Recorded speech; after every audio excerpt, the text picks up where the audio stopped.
Thank you very much, Jatrika. And thank you to Manifesto Group and the Friends of Socialist China for the invitation and all the esteemed panelists in this event. So what I'll be sharing today actually comes from two publications from the Tricontinental Institute. And one is an article that I just wrote for a forthcoming Asia newsletter. And the other is a dossier we just launched this month called The Bandung Spirit, so fittingly for this event. And they're both available on our website at thetricontinental.org if anyone's interested. But with that shameless promotion aside, I'll get started with what I want to share today. So of course, I think the introduction, we already know that very much the Bandung conference began 70 years ago this month when we remember that 29 newly or nearly independent Asian and African nations inaugurated on the historic walk down the Asia-Africa road amongst the teeming masses to the conference hall that was renamed the Freedom Building.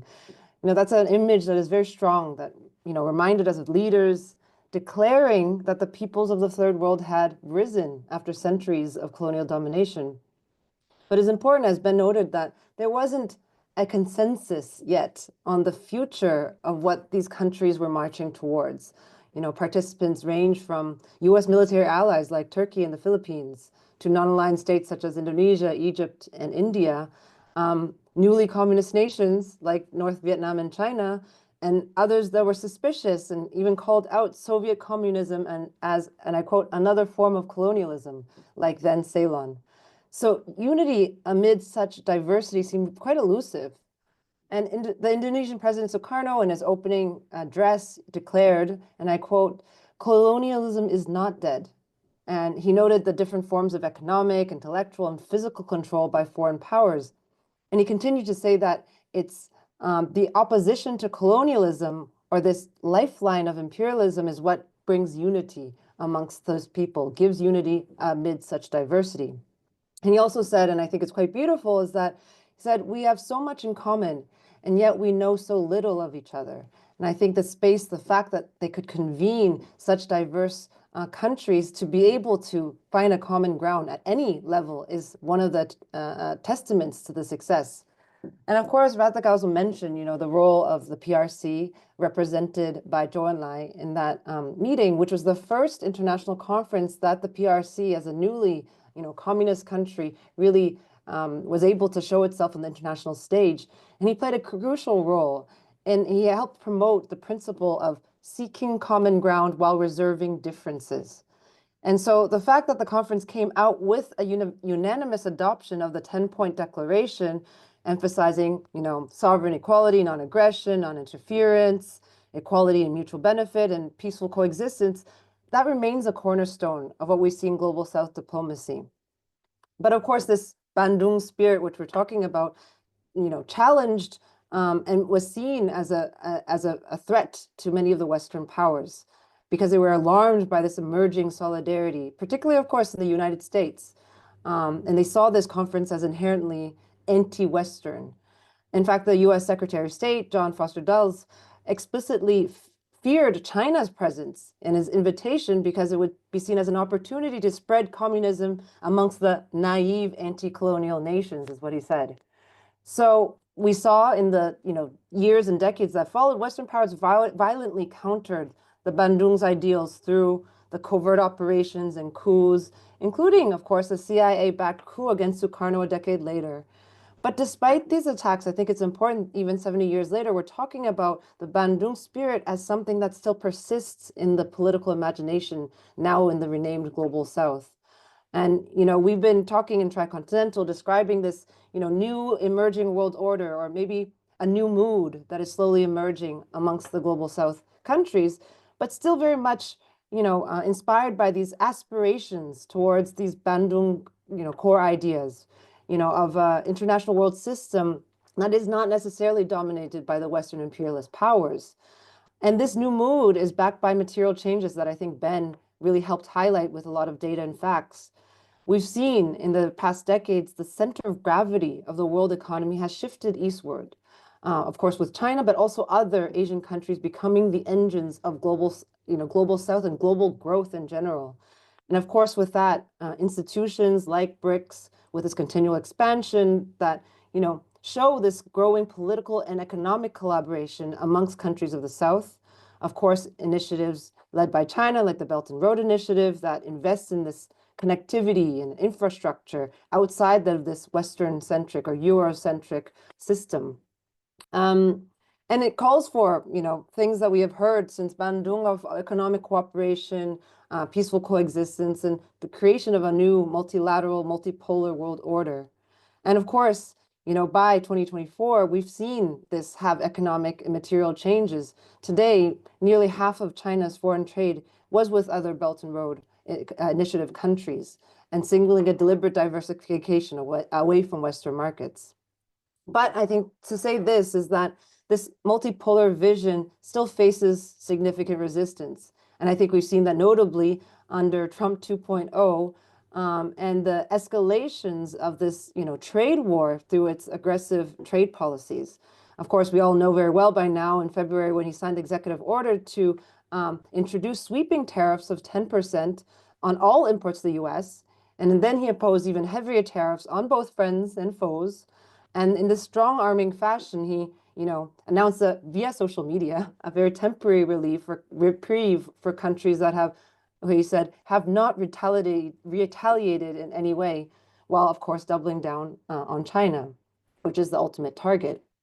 So I think very much like Dulles in 1955, worried about China's participation, maybe then they were worried of China as being an ideological, the world's largest communist third world nation.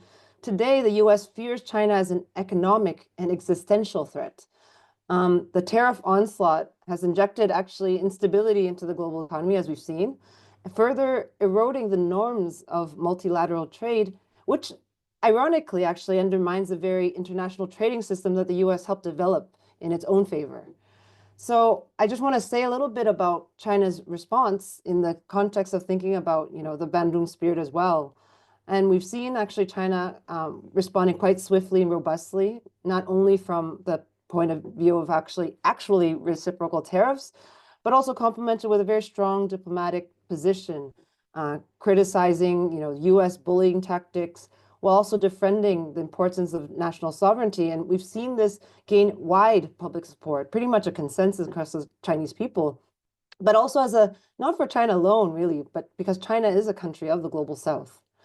And of course, this was also followed by proactive diplomatic initiatives that Ben also alluded to, 2 weeks after Trump, unleashed these tariffs into the world, this new set of tariffs, President Xi Jinping toured the Southeast Asia region, which was one of the most hardly hit regions by the tariffs, with Cambodia being hit with 49% tariffs, Vietnam with 46%. And he came out of that tour signing 31 agreements in Malaysia, 37 agreements in Cambodia, spanning, of course, various sectors. In Vietnam, which is a very crucial relationship, Xi was able to call on, and I quote, bilateral ties to resist unilateral bullying. And there, of course, 45 agreements were signed, in addition to important party-to-party exchanges that underscore also a certain alignment amongst the country's communist parties. So, of course, this tendency over the last years already seeing China's trade diversification strategy has produced results. I mentioned earlier on the Belt and Road Initiative countries and its proportion on Chinese trade, but we've also seen trade within the RCEP in the larger Asian countries have been growing quite steadily, 12% year-on-year growth, and effectively helping at least some insulation of some of these disruptions caused by these unilateral tariffs. And just to kind of bring some of these ideas of whether or not we think the Bandung spirit is something that we've been discussing a lot in the Tricontinental, and we elaborate in this dossier, is that we still very much think that, yes, it's an aspiration that is not yet realized. The contemporary rise of the global South, though of course economically significant, lacks a few characteristics that we saw in the Bandung era. The main thing is that it lacks this mass-driven anti-imperialist sovereignty that defined Bandung. What I described even in the opening scene, of that walk, the famous walk where the teeming masses were there, part of the large and mass-based anti-colonial movements and revolutionary moments across the third world. We know, and there are tensions within, whether it's the BRICS or RCEP or other types of global South platforms, a lack of still unity, whether it's, Ben pointed to the India-China questions, to also, changes within very volatile, countries from election to election, be it Brazil or Argentina or other countries where we've been seeing quite a bit of flip and flop depending on those election cycles. Ultimately, I think, and I'll be wrapping up soon, is that I think transforming these existing multipolar trends into a true Bandung-inspired global movement requires sustained effort. And this isn't only at the level of the states and leaders. And this is also where I think the question of where mass-based movements and people struggles and the real revival of a culture of solidarity and unity through diversity that Bandung really represented amongst the peoples of the global South. And I really like one of the metaphors that Joe and I brought in Bandung, which is that imperialism is a hand with 5 fingers of political control, military pressure, economic exploitation, cultural infiltration, and racial discrimination. And we need to actually mobilize across all these fronts in order to confront US imperialism. It's not just on an economic front to be able to address what we need. And one of the things I guess I want to say is that, Tricontinental Institute for Social Research was founded in 2018 as a pillar of a process called the International People's Assembly, which was the idea to bring together now over 200 mass-based political organizations from around the world to try to bring a basis of unity around an anti-imperialist agenda and action, and to revive an internationalist, and I would say also a Bandung spirit. And I think our institute is trying our very best to try to help accompany these movements to produce knowledge from these concrete actions and mobilizations. And I'll wrap up here with a quote that I quite like from Sukarno, who he wrote in actually 1933, so well over 20 years before the conference itself. It's called Towards Indonesian Independence. And I quote, "In the Banteng, or the bull of Indonesia, if the Banteng of Indonesia can work together with the Sphinx of Egypt and the Nandi ox of the country of India, with the dragon of the country of China and the champions of independence of other countries, the Banteng of Indonesia can work together with all the enemies of international capitalism and imperialism around the world. Oh, surely the end of international imperialism is coming fairly soon." And so with that, I'd like to close and say, may we see and build a true revival of this Bandung spirit to help guide the people's and organized efforts towards this genuine solidarity, sovereignty, and a truly multipolar future. And of course, to the eventual and necessary end to imperialism. Thank you very much. I'm Michael Hudson. I'm appearing here for the International Manifesto Group. If you like this video and ones like it, please subscribe.